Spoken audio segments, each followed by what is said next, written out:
Hi, I'm Nick Harcourt. This is Guitar Center Sessions. Please welcome our guest, Slash, featuring Miles Kennedy and the Conspirators.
Your promise to a wealthy man.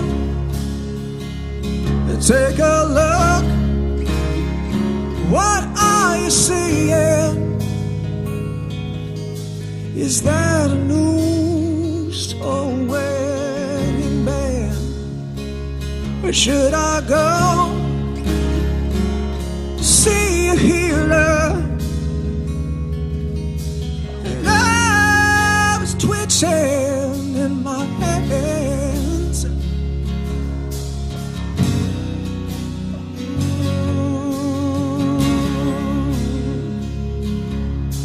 Nerves twitching in my hands. God help me rid this feeling, 'cause I'm falling all to pieces and I can't get out of bed. Beggars and hangers on try to take you from me. Someone with a Bible in his pocket clouding everything you see. Beggars and hangers on that try to step it away. Bury your soul in the women, 'cause the end is here to stay.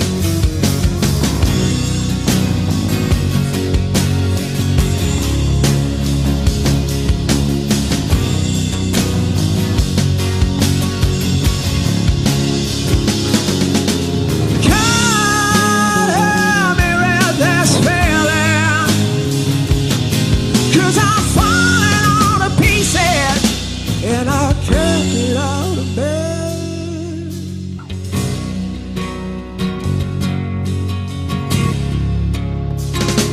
I was wrong, I don't need you. It seems reckless and so damn unfair. It's better days are far behind me. I guess that's another cross that I'll have to bear.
I'm Nick Harcourt. We're here with Slash.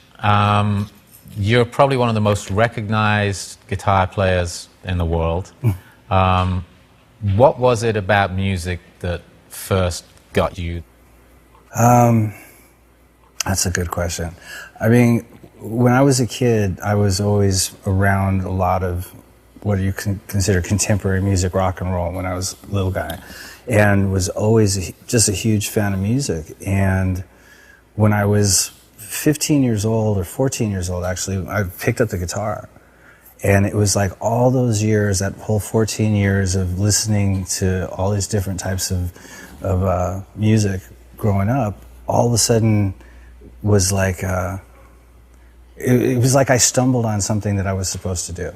Well, what was the stuff that you were listening to? What was the stuff you remember that made an impact on you? My parents were rock people. There's like, when I was really little, I remember the Stones, and I remember the Yardbirds, and I remember the Kinks, and I remember the Beatles, and all the stuff that my dad and his brothers were listening to in England, right? And then when I moved to Los Angeles, it was a whole bunch of other stuff. It was like, the Doors were happening at that time, and Hendrix was going on, and so Cream, like all these really great bands. And as time went, there was Zeppelin, there was Black Sabbath, there was I like all kinds of folk music. Of course, Dylan was a huge thing during my childhood, but my mom was pretty eclectic, so she turned me on to Phoebe Snow and Chaka Khan and David Bowie, and but there was just tons of music in my house. My dad listened to a lot of classical music on top of all the rock stuff,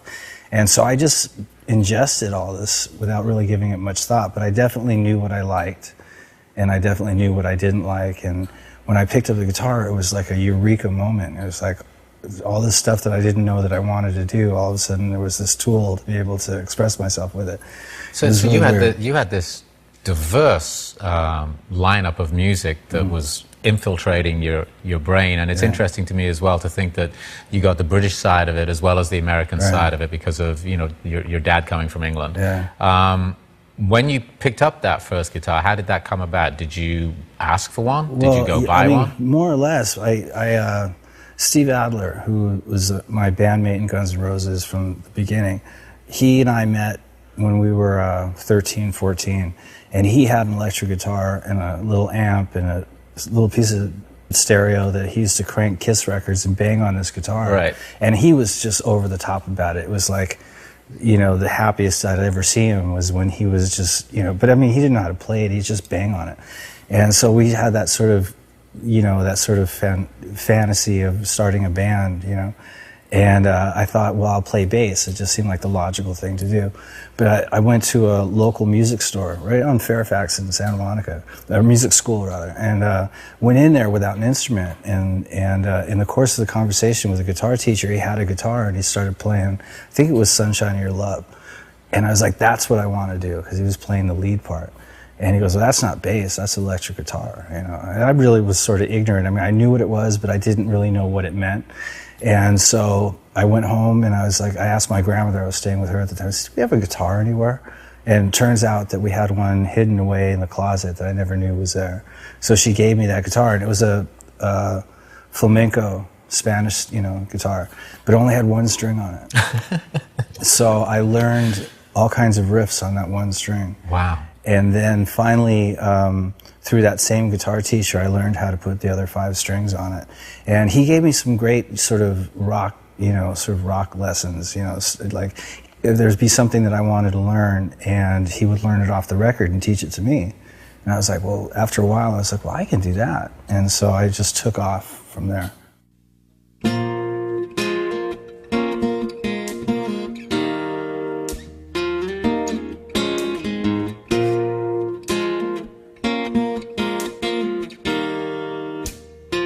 Woke up this morning all alone. I got a ringing in my head. I couldn't take it anymore today. She left me here for dead. Oh,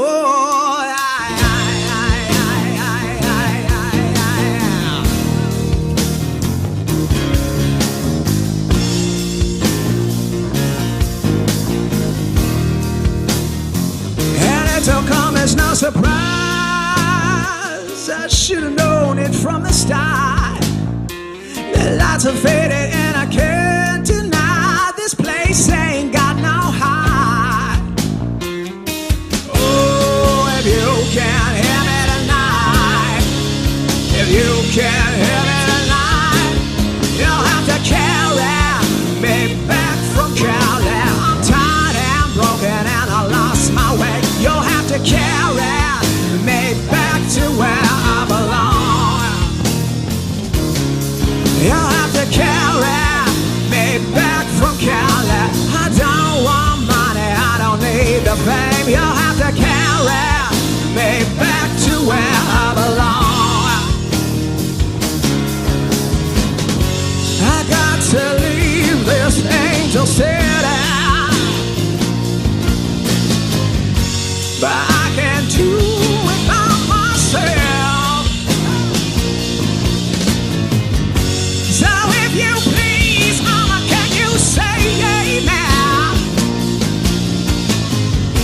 before I blow this life to hell? Yeah.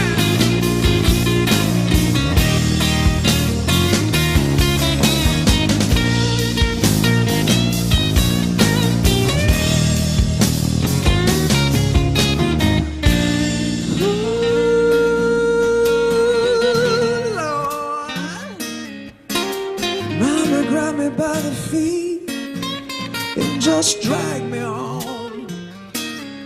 You'll have to carry me back from Cali. I don't think everything I'm to blame. You'll have to carry me back to where I belong. You'll have to carry me back from Cali, the angel city where the devils play. You'll have to carry me back to where I belong. Oh, if you can't hear me tonight, if you can't hear me tonight, if you can't hear me tonight, if you can't hear me tonight, I've lost my way, I'm so alone, and all I want is to come home.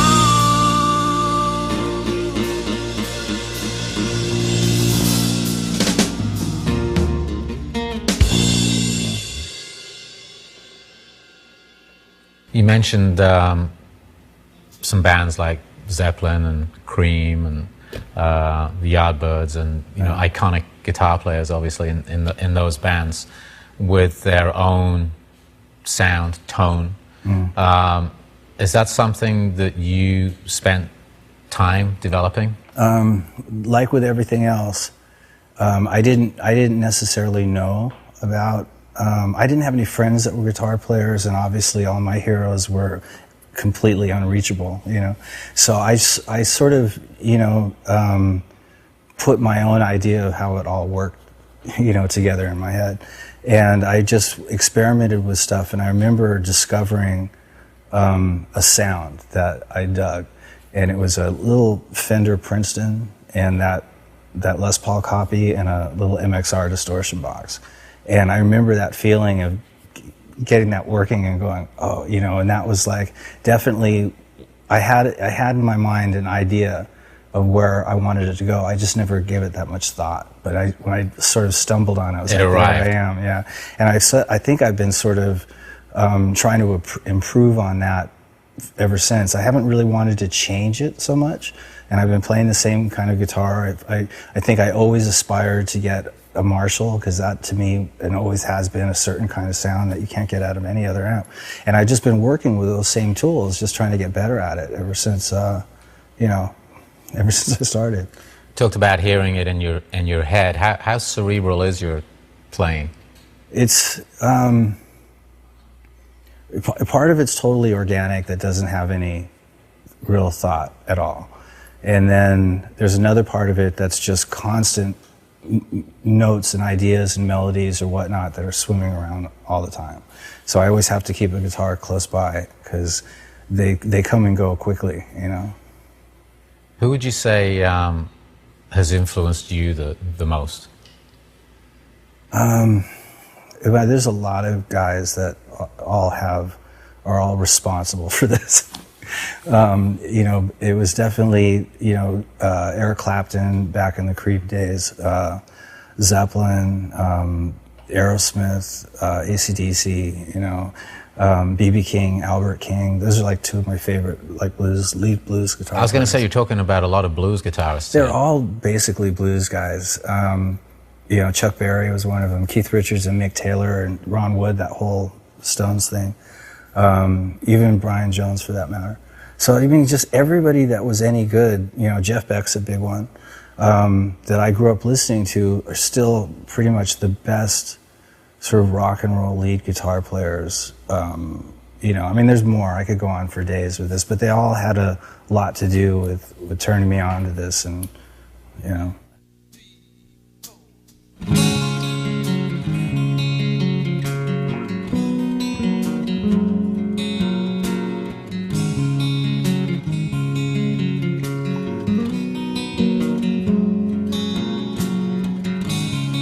It's been a long year since you've been gone. I've been alone here, I've grown old. I fall to pieces, I'm falling. I fell to pieces and I'm still falling. Every time I'm falling down, all alone I fall to pieces.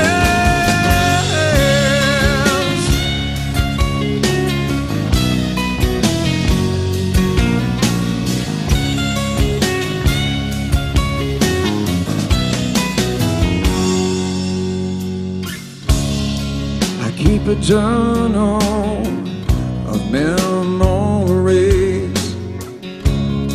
I'm feeling lonely, I can't breathe. I fell to pieces, I'm falling. I fell to pieces and I'm still falling. Every time I'm falling down, all alone I fall to pieces. Every time I'm falling down, all alone I fall to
Of course, a significant part of your story is Guns N' Roses, and I'm sure you've talked about it many, many times. But can you take us back to what was going on in Los Angeles when Guns N' Roses formed? When Guns formed, it was like the height of that whole West Hollywood, Sunset Strip, hair metal craze that was going on. It was pretty, it was pretty electric. There was definitely a prominent scene happening in West Hollywood at that time. Well, people were coming from all over the place, and all the clubs were active, and there was a good buzz going. I didn't necessarily always agree with everything that was going on in music in LA at the time, but at least there was something tangible. There was a thing in the air where people were really going for something. It was an exciting time, I think, from I wasn't here, but it was. From what I'm told. Looking back on it, because at this, as we speak, there's not really any kind of a real scene going on in LA, so it's sort of flat. At that time, there was a lot of activity. And prior to that, even in the 70s, when I was a kid growing up, LA was just ablaze with stuff that was happening. So it's sort of weird that it's so quiet right now. Do you think that has something to do with the shift in the music industry in general? The fact that people don't buy records anymore, people are not as invested in music anymore? Well, obviously the chances of you getting a choice record deal by playing at the Whiskey are a lot slimmer than they were when I was first starting out. So yeah, I would imagine that does have something to do with it. Well, you guys got a record deal pretty quickly. Yeah, I think in the first 3 years that we were together, I think somewhere in there. And obviously Appetite for Destruction came out. It had been out a while though before it hit. Took a minute, yeah. Yeah. What were you guys thinking while that was going on? Obviously you're out playing, but you're like, is this going to happen? And then when it did hit, how did that shift for you? Well, I don't remember actually having an actual conversation with any of the guys about where we were headed. Like when the album came out, just getting to that point of finding a producer and getting a record deal, then finding a producer, which took a while, and then going in the studio and producing an album, that was a huge hurdle in itself. But then when we got out and touring, at least from my vantage point, we were just jamming every night and sort of, like experiencing that whole thing sort of for the first time. And I wasn't aware of too much what the record was doing. I wasn't really paying much attention to it.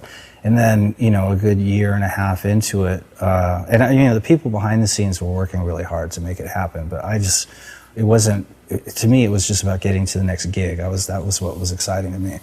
And then when it finally did hit, I didn't really realize it until it was the size of the audience. Like as an opening band, people were showing up early to see us, and there was something I was becoming aware of having a bigger and bigger following. Till we played a couple dates in front of 50 to 100,000 people, and the reaction. That's got to blow your mind. It was. I'll never forget that, for sure. There's 100,000 people there to see you.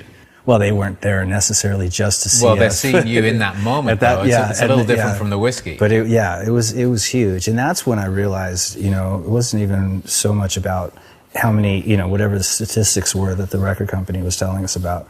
It was that audience feedback that made you realize that you'd sort of, that you'd arrived.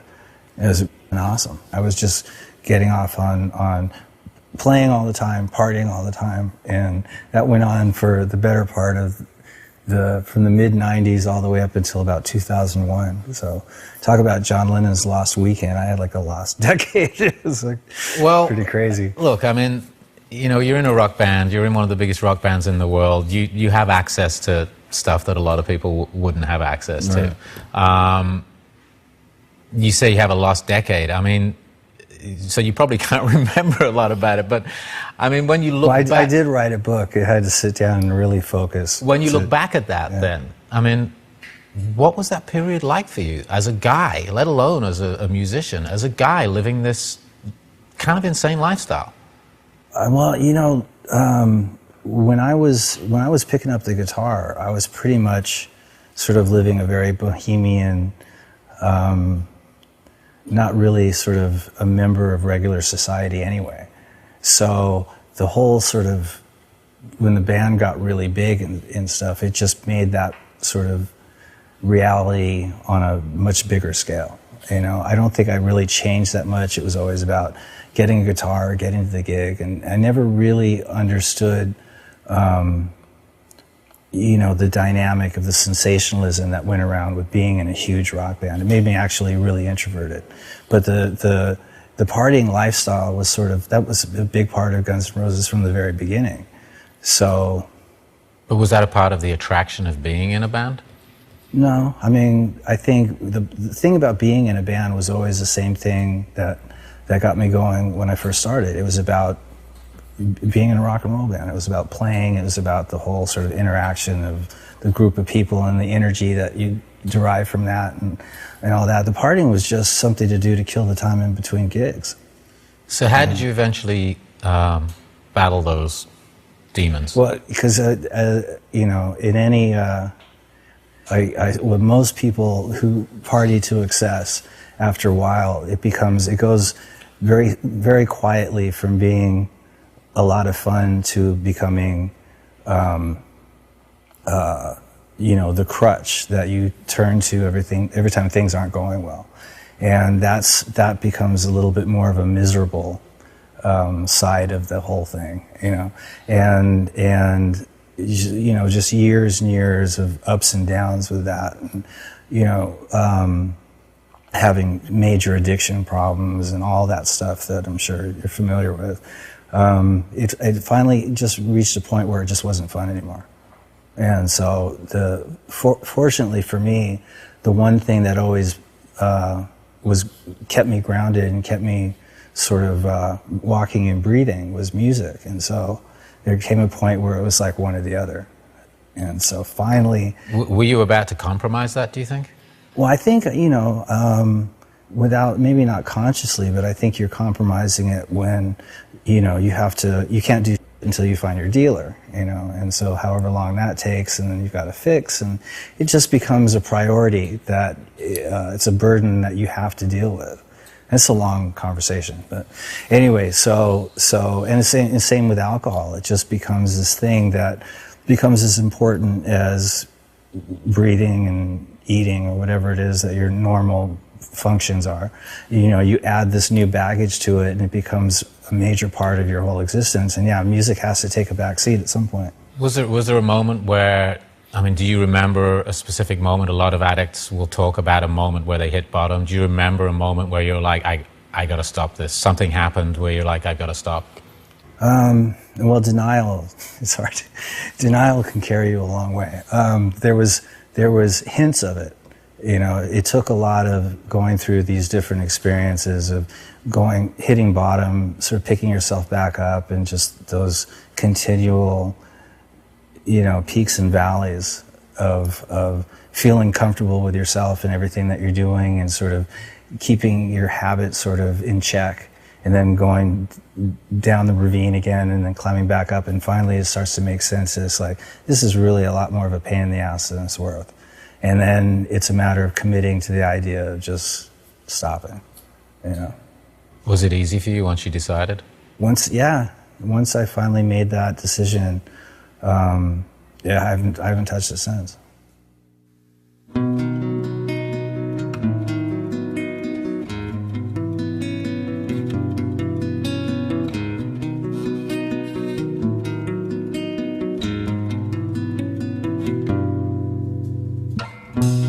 Across the long, last great divide,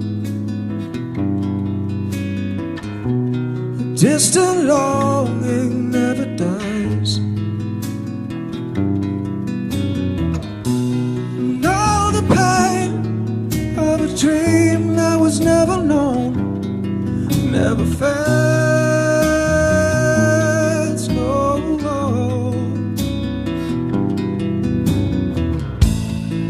it's alright, someday I'll find you.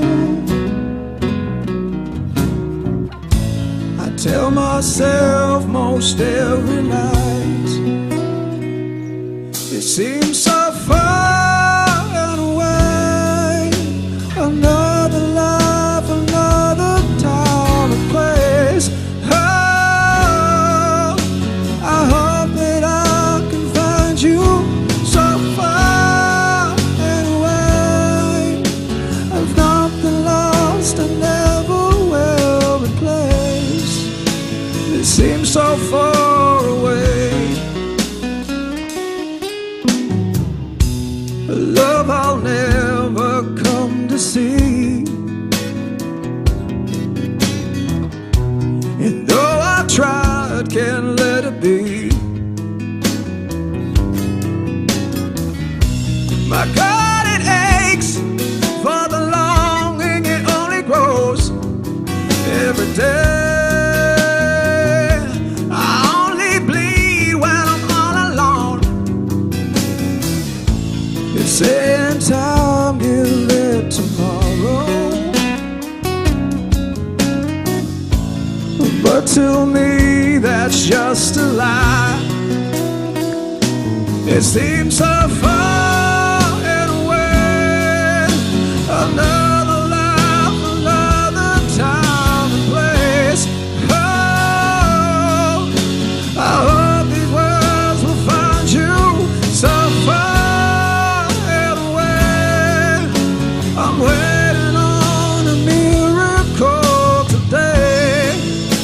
It seems so far away.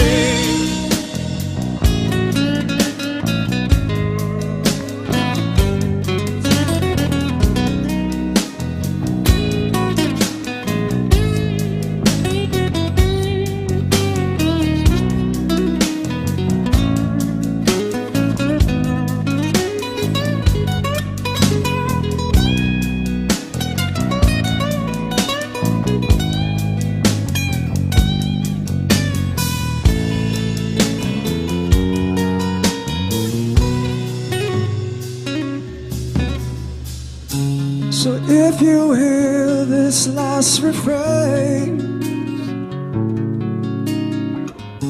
I hope you know that I still wait.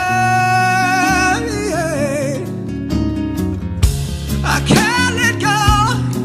All I need is a miracle here today. All I need is a miracle. Oh, whoa, yeah. It seems so far and away. Another life, another time and place. Oh, I hope these words can find you so far and away. It's something lost I never will replace. Oh, I'm begging for a miracle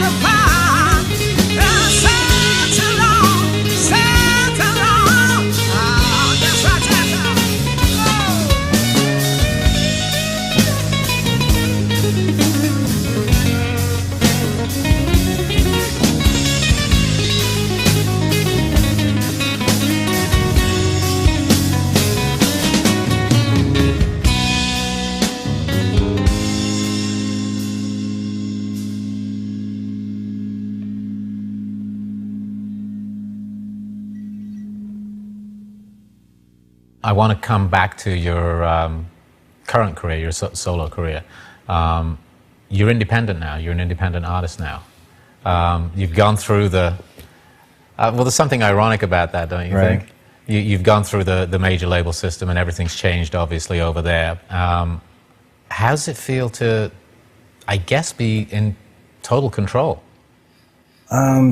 Well, I mean, like when I did my last solo, I mean, it was really my first real solo record because it didn't involve, you know, I'm always been somebody to get a bunch of guys together and just have a band. You know, it's just the way I was raised into this, or the way I got into it.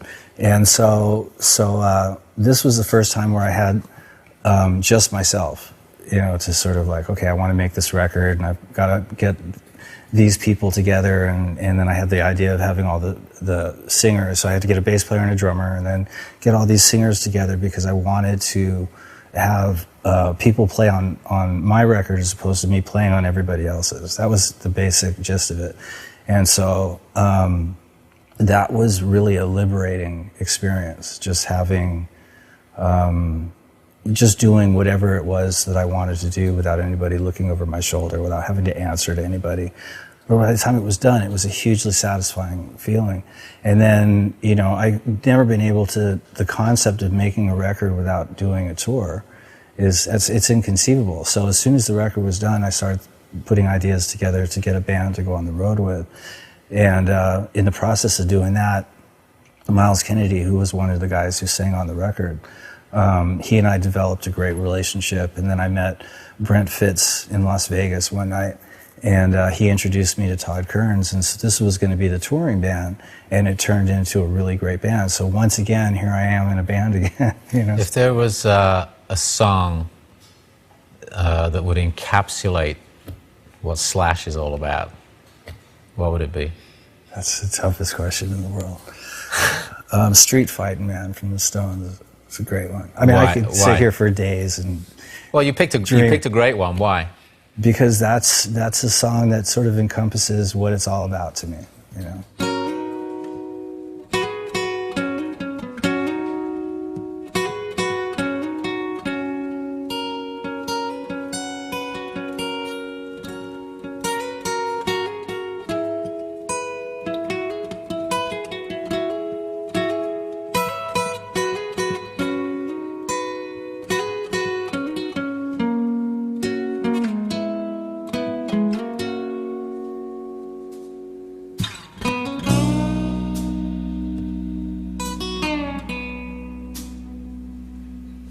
In the distance, light years from tomorrow, far beyond yesterday,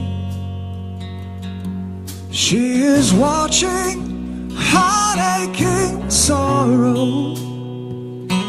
She is broken as she waits, hoping when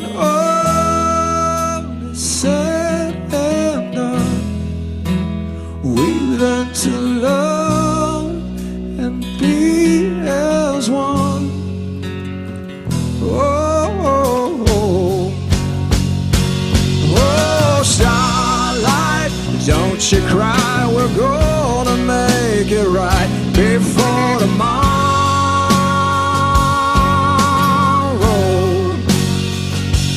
Oh, starlight, don't you cry, we're gonna find a place where we belong.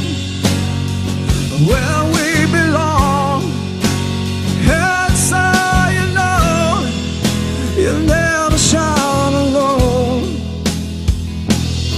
There are shadows steep in the horizon that leave us scared and so afraid of the fallout of a world divided. It brings her tears, oh, and so much pain. And so we take her from the dark, hoping to find where we can start. Oh, starlight, don't you cry, we're gonna make it right before tomorrow.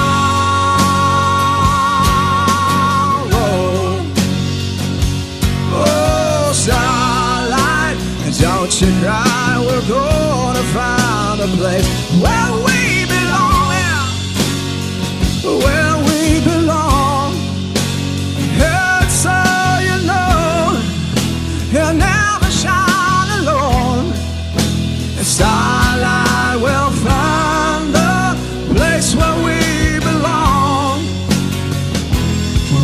belong. And you will see as the mountains fall and turn to dust, that there's one thing that won't change. I believe there is something within each of us that always says that will always remain as long as love is never around.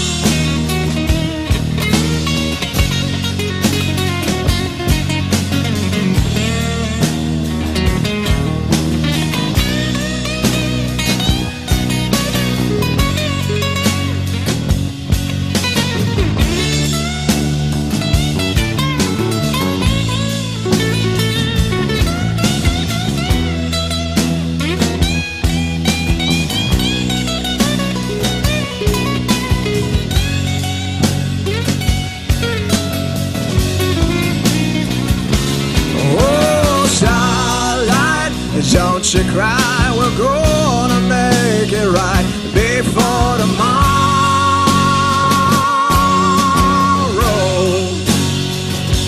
Oh, starlight, don't you cry, we're gonna find a place where we belong, where we belong.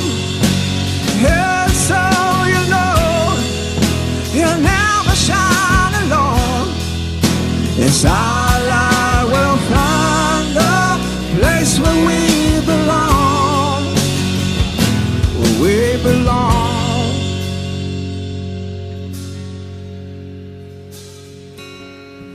She is watching, heartache, sorrow. She is broken as she waits.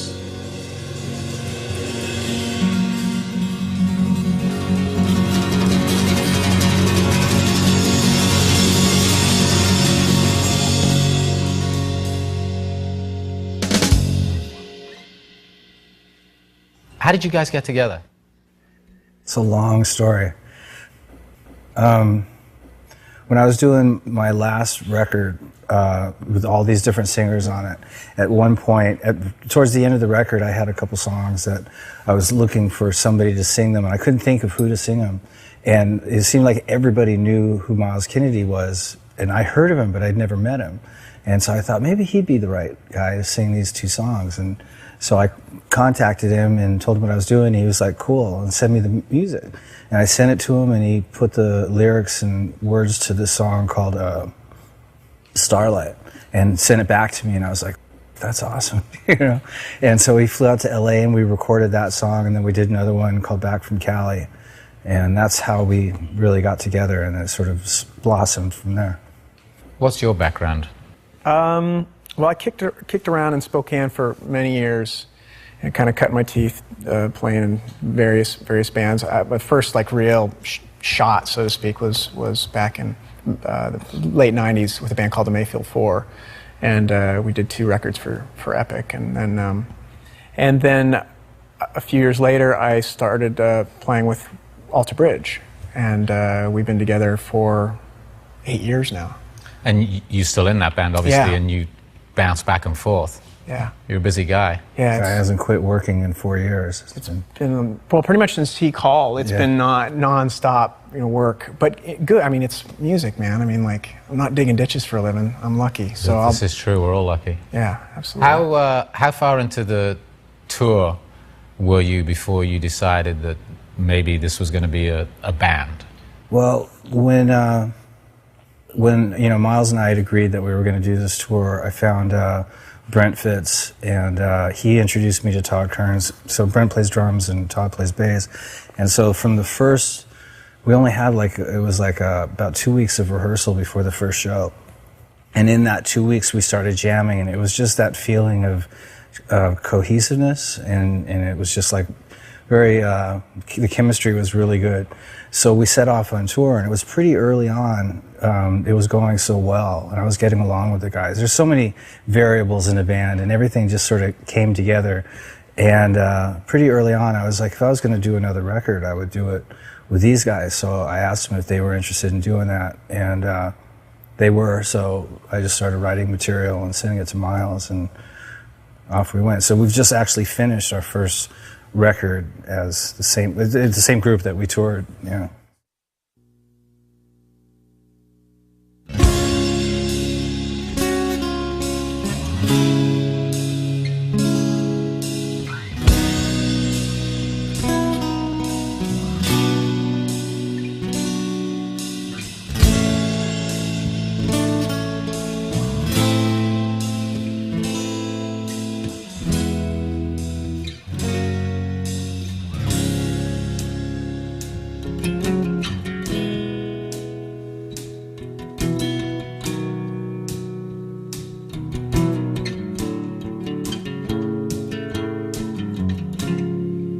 Sunrise creeping in, broken bottles gill within. The room is black, the blinds are drawn. I don't remember anything, what I've done or where I've been. Another night has come and gone. This is not for me.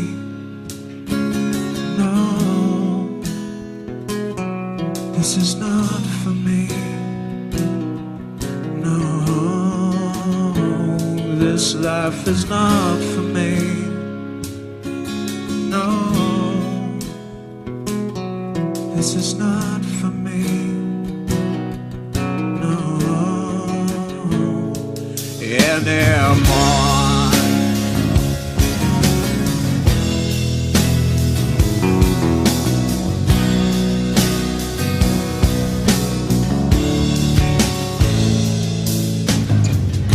The devil smiles and laughs at me, says you'll be back, just wait and see.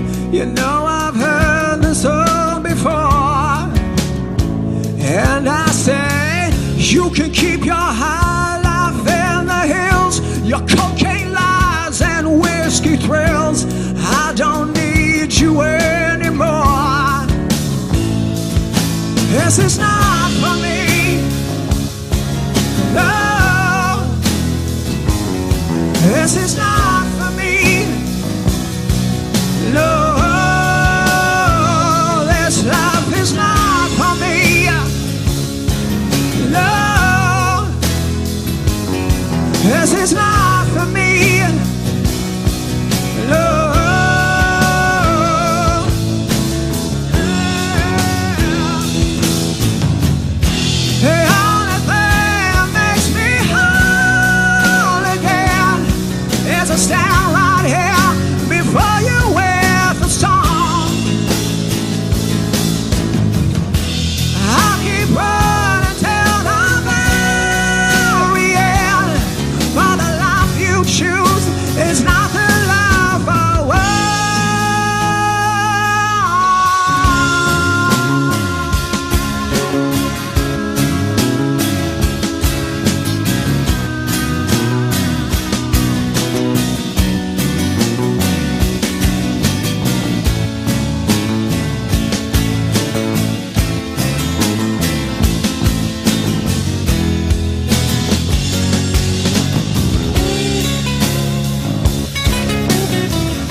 what do you each bring to the table as songwriters that perhaps the other one doesn't? That's a good question. That's an easy one. Yeah? Well, then go It's for easy? You answer. I just come up with riffs, and he goes, "Oh, I can sing that." It's a great relationship because it's like, it's nice to be, considered. I don't really write what you call songs. I mean, because I don't sit down and sing them and write lyrics and all that kind of stuff if I can help it. So I just come up with good sort of musical compositions, and I keep them very loose. Like I put a few parts together that sound really like they work, and then if he's inspired, then he just comes up with these things. And once he starts singing it, then we start coming in with the other ideas to make it more of a fleshing out a real song arrangement. It's cool. It's like getting like this when he sends things. A lot of it was written via the internet because he'd do something on, I don't know which platform you were using to record on, but then he'd send it to me and I'd put it in Logic and do my thing and then send it back. And it was cool because he's so great at coming up with really compelling riffs and musical things that lend themselves to melodies. And so for me, it's just a really great canvas to kind of throw those ideas on. And it's pretty much the way that Starlight worked. Yeah. We've been writing that same way.